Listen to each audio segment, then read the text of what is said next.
2వ తారీఖు నాడే పవన్ కళ్యాణ్ గారు ఇక్కడ తెలంగాణ నవనిర్మాణం అని చెప్పేసి ఒక సభ ఏర్పాటు కోసం ప్రభుత్వం ముందు అర్జీ పెట్టడం, ప్రభుత్వం దాన్ని తిరస్కరించడం, తర్వాత కనీసం మా ఇంట్లో ప్రెస్ మీట్కైనా అవకాశం ఇవ్వమని చెప్పి అడుగుతున్న పరిస్థితుల్లో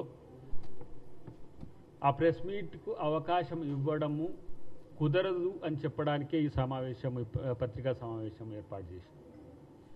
ఎందుకంటే భారత రాజ్యాంగం ప్రకారం పీస్ అండ్ హార్మనీని, శాంతిని, తర్వాత అందరూ కలిసి ఉండేదాన్ని కాపాడాల్సిన బాధ్యత తెలంగాణ ప్రభుత్వం మీద ఉంది. ఎందుకంటే మీరు ఆంధ్రప్రదేశ్ ప్రభుత్వం యొక్క ఉప ముఖ్యమంత్రి గారు, మీరు అవకాశం అడిగితే ఇవ్వాల్సిన బాధ్యత ఈ ప్రభుత్వానికి ఉన్నా ప్రజల మధ్యన వైరుధ్యాలు, ప్రజల మధ్యన చిచ్చు, ప్రజల మధ్యన కుట్రకు ఒక అవకాశంగా వివిధ పార్టీలు వాడుకుంటున్న వైనాన్ని మీకు తెలియజేయడం కోసమే ఈ సమావేశం ఏర్పాటు చేసిన. నేను మోదీ గారికి, బీజేపీ మిత్రులకు చెప్తున్నది ఏంటంటే, పాపం పవన్ కళ్యాణ్ని బలి చేయకండి. ఎందుకంటే ఆయనకు రాజకీయం తెలియదు. ఎందుకు తెలియదు అని ఆ మాట అంటున్నా అంటే, తెలంగాణ కోసం పెద్ద ఎత్తున ఉద్యమం జరుగుతున్న క్రమంలో తెలంగాణ కోసం మద్దతు చెప్పకుండా తెలంగాణకు వ్యతిరేకంగా పనిచేయాల్సిన పరిస్థితి ఆయనకు వచ్చింది. దాని తర్వాత వారు సనాతన ధర్మం కోసం పోరాడాల్సిన పరిస్థితి వచ్చింది. సనాతన ధర్మం కాపాడాల్సిన పరిస్థితుల్లో కూడా అది బీజేపీకి అనుకూలంగా పోరాడాల్సిన పరిస్థితి వచ్చింది. ఎందుకంటే వారు చెగువేరా వారసుడు సనాతన ధర్మం కొరకు పోరాడాల్సి రావడం మరి ఆయనకి ఏ విధంగా కనిపించిందో కానీ భారతదేశానికి, తెలంగాణ, ఆంధ్రప్రదేశ్ ప్రజలకు మాత్రం కొంచెం ఇబ్బందికరంగా మారిన పరిస్థితుల్లో ఇప్పుడు తెలంగాణలో తెలంగాణ వాళ్ళ మధ్యనే వైరుధ్యాలు సృష్టించడానికి, తెలుగు వాళ్ళ మధ్యన వైరుధ్యాలు సృష్టించడానికి, తెలంగాణ ప్రశాంతంగా అభివృద్ధి సంక్షేమం వైపు గౌరవ ముఖ్యమంత్రి గారు రేవంత్ రెడ్డి గారి నేతృత్వంలో జరుగుతున్న క్రమంలో పవన్ చిచ్చుబుడ్డిని పెట్టాలని బీజేపీ ప్రయత్నం చేస్తున్నది. ఇది పవన్ కళ్యాణ్ అభిమానులు, పవన్ కళ్యాణ్ మిత్రులు కూడా దీన్ని గమనించాల్సిన అవసరం ఉంది. ఎందుకంటే ప్రభుత్వం ఎప్పుడు కూడా వైషమ్యాలను పెంచే దిశగా అనుమతులు ఇవ్వదు. దాని ప్రాథమిక డ్యూటీ కూడా, ప్రభుత్వం యొక్క డ్యూటీ కూడా. ఇక్కడ మోదీ గారు వచ్చిపోయిన తర్వాత ఏదో పెద్ద మార్పు జరుగుతుందని బీజేపీ వాళ్ళు అంటున్నారు. నాకు అర్థం కాలే. టార్గెట్ తెలంగాణ అంటే మాకు అర్థం కాలే. వాళ్ళు ఓట్లతో గెలుస్తారు, మోదీ గారి ఎన్డీఏ కూటమి, బీజేపీ. కానీ ప్రజల్ని గెలవలేరు. ఎందుకంటే ప్రజల మధ్యన వైరుధ్యాలు, వైషమ్యాలు పెంచడమే వాళ్ళు చేసే పని.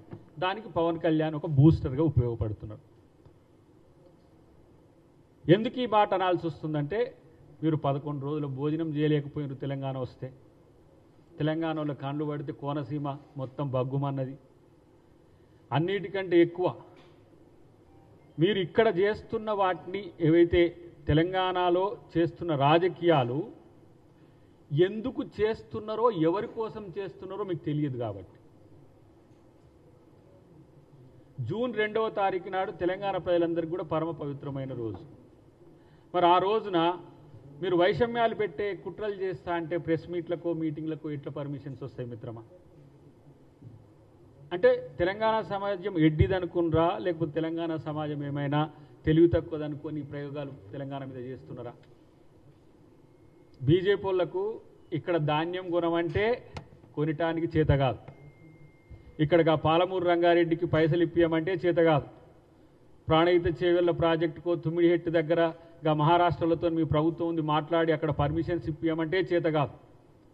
కనీసం మేం కొనే ధరకైనా ఎంఎస్పీకి మీరు ఒడ్లు కొనండి అని చెప్తే కూడా చేత కాదు.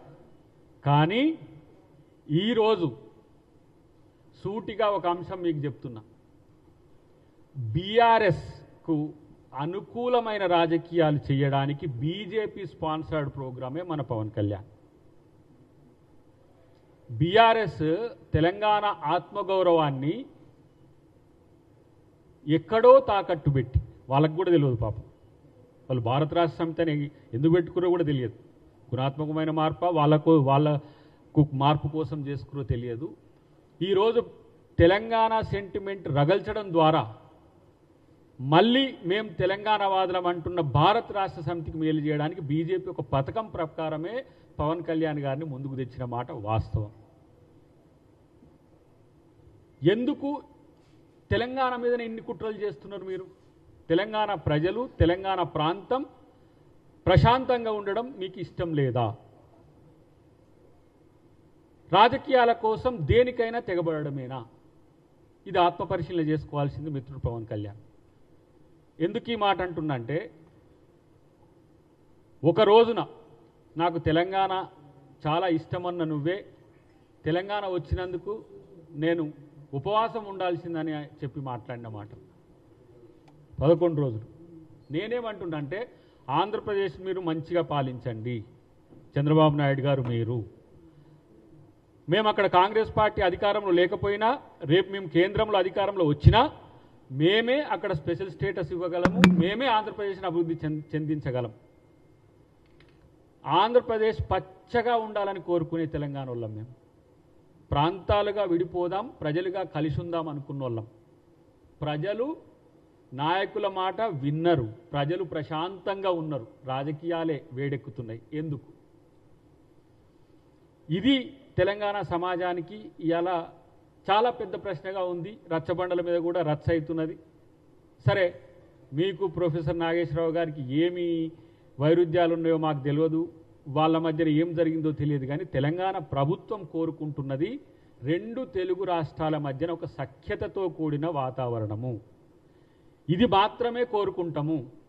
అది కాదు మేము తెలంగాణలో చిచ్చు పెడతాము అని అంటే, ఇది ఒకటేమో తెలంగాణ ప్రభుత్వం సహించదు, రెండోదేమో తెలంగాణ ప్రజల ఆత్మగౌరవం మీద దెబ్బ కొట్టదు.